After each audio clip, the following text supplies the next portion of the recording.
US may block sale of armed drones as India is buying arms from Russia. India's acquisition of the state-of-the-art Russian S-400 ballistic missile shield could come at the cost of getting access to cutting-edge US military equipment. In an exclusive interview to NDTV, William Thornberry, the chairman of the House Armed Services Committee, said, "The acquisition of this technology will limit, I am afraid, the degree with which the United States will feel comfortable in bringing additional technology into whatever country we are talking about." Mr. Thornberry, who oversees the Pentagon, all U.S. military services and the U.S. Department of Defense agencies, said the acquisition of the Russian system threatens our ability to work interoperably in the future.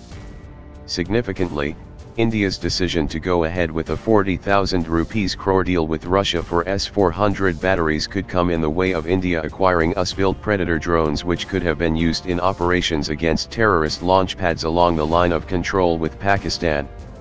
Last month, the Trump administration had cleared the export of armed, unmanned drones to close strategic partners such as India.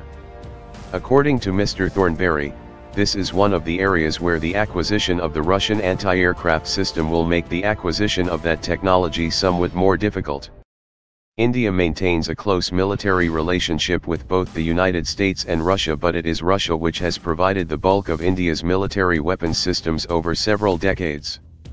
Earlier this year, the United States passed the Countering America's Adversaries Through Sanctions Act, CAATSA, against Russia for allegedly getting involved in the U.S. election process.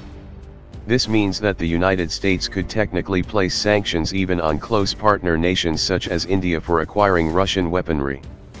However, Mr. Thornberry has pointed out that while the U.S. is disappointed with India's new military acquisition from Russia, sanctions against New Delhi were unlikely at the present stage. Neither will there be an India-specific exemption to CAATSA.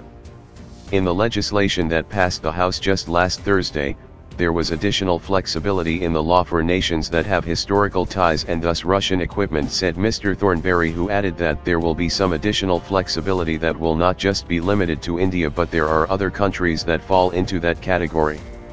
India, one of the largest importers of weaponry in the world, sources its military hardware from a host of countries including Russia, Israel, the United States and France.